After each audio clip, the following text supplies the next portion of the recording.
Allah ya Rahman, ya Rahim, ya Malik, ya Qudus. Para pemirsa Net TV yang insya Allah dirahmati dan dimuliakan oleh Allah Subhanahu wa Ta'ala, kita lanjutkan penjelasan kita pada segmen yang kedua ini, bahwa manusia butuh pertolongan Allah Subhanahu wa Ta'ala.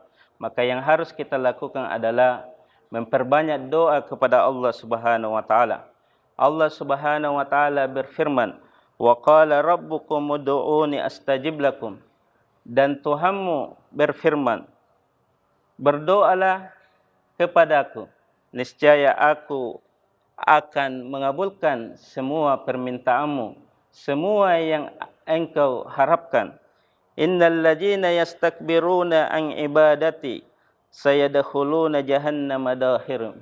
Sesungguhnya orang-orang yang takabur, sombong untuk beribadah kepadaku, kata Allah Subhanahu wa Ta'ala, maka dia akan masuk ke dalam neraka dalam keadaan hina dina. Para pemirsa Net TV yang insya Allah dirahmati dan dimuliakan oleh Allah Subhanahu wa Ta'ala, agar menjadi hamba yang layak ditolong oleh Allah Subhanahu wa Ta'ala, maka dalam Al-Quran disebutkan, "Wa kana haqqan alaina nasrul mu'minin." Dan sudah menjadi kewajiban kami, kata Allah Subhanahu wa Ta'ala, yaitu menolong orang-orang yang beriman.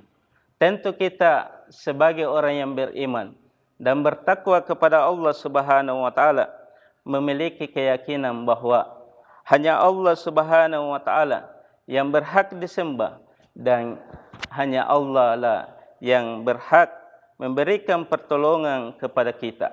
Di dalam Al-Quran, Allah Subhanahu wa Ta'ala berfirman, "Ya ayuhan nas, inna wa'dallahi haqqun, fala tagurrannakumul hayatud dunya, wala yagurrannakum billahil garur." Wahai manusia, sesungguhnya janji Allah Subhanahu wa Ta'ala itu benar, maka janganlah kehidupan dunia ini memperdayakan kamu, dan janganlah yang pandai menipu memperdayakan kamu tentang Allah Subhanahu wa Ta'ala. Ada dua kunci yang bisa kita lakukan seperti yang dilakukan oleh istri Nabi Ibrahim alaihissalam, yaitu Siti Hajar, sehingga dia bisa mendapatkan pertolongan dari Allah Subhanahu wa Ta'ala. Kalau kita baca kisah tentang bagaimana Nabi Ibrahim alaihissalam ketika diperintahkan oleh Allah Subhanahu wa Ta'ala untuk meninggalkan keluarganya, Hajar bersama dengan anaknya Ismail yang masih dalam keadaan bayi, masih kecil, di sebuah tempat yang sangat tandus. Apa yang dimiliki oleh Hajar? Yang pertama adalah keyakinan kepada Allah Subhanahu wa Ta'ala. Dia yakin bahwa dia tidak akan disia-siakan oleh Allah Subhanahu wa Ta'ala, dan sembuah hatinya ketika Nabi Ibrahim alaihissalam hendak meninggalkan Hajar bersama dengan anaknya. Kemudian Hajar bertanya kepada Ibrahim, "Apakah ini adalah perintah Allah Subhanahu wa Ta'ala?" Maka Ibrahim mengatakan, "Ya, ini adalah perintah Allah Subhanahu wa Ta'ala." Sehingga Hajar mengatakan, "Kalau begitu, silahkan pergi, karena Allah tidak akan menyia-nyiakan hambanya ketika dia menolong agamanya." Kemudian keyakinan yang dimilikinya ini adalah keyakinan seorang hamba yang soleha kepada Rabbnya, bahwa pasti Allah Subhanahu wa Ta'ala akan menolongnya, dan Allah Subhanahu wa Ta'ala adalah sebaik-baik penolong. Kemudian yang kedua yang dimiliki oleh Siti Hajar adalah usaha yang maksimal.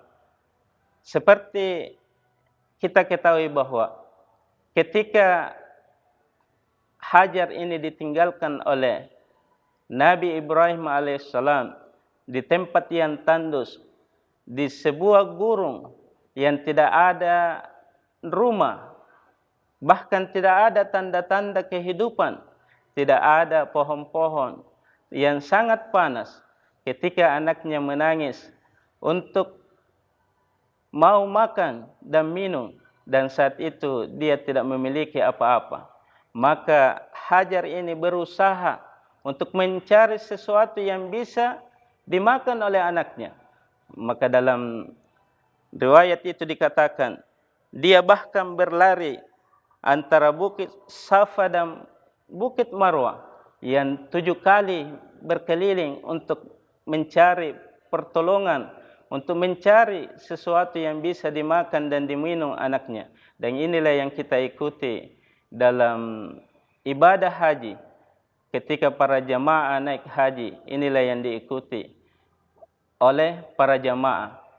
Contoh dari Hajar ketika mencari sesuatu yang ingin dimakan oleh anaknya, lewat usahanya ini yang tidak mengenal putus asa, maka seketika itu datang pertolongan Allah Subhanahu wa taala. Tiba-tiba ada air di kaki anaknya, Nabi Ismail alaihissalam. Inilah yang disebut dengan air Zamzam, yang saat ini dan keistimewaan yang diberikan oleh Allah Subhanahu wa taala, air itu tidak akan pernah habis sampai datangnya hari kiamat. Inilah 2 hal yang mesti kita lakukan ketika ingin mendapatkan pertolongan dari Allah Subhanahu wa taala. Yang pertama adalah bagaimana kita yakin kepada Allah Subhanahu wa taala ketika kita mengikuti apa yang diperintahkan oleh Allah Subhanahu wa taala dan menjauhi apa yang dilarang oleh Allah Subhanahu wa taala. Kemudian kita senantiasa berusaha, berikhtiar untuk mencari apa yang mesti kita lakukan, maka insyaallah di situ akan muncul pertolongan dari Allah Subhanahu wa taala. Inilah yang dialami oleh Nabi Ibrahim alaihissalam bersama dengan keluarganya Hajar dan Ismail alaihissalam. Para pemirsa Net TV yang insyaallah dirahmati dan dimuliakan oleh Allah Subhanahu wa taala. Kemudian amalan apa yang bisa kita lakukan sehingga kita bisa mendapatkan pertolongan dari Allah Subhanahu wa taala? Insyaallah kita akan lanjutkan setelah ini. Ya Allah ya Rahman ya Rahim.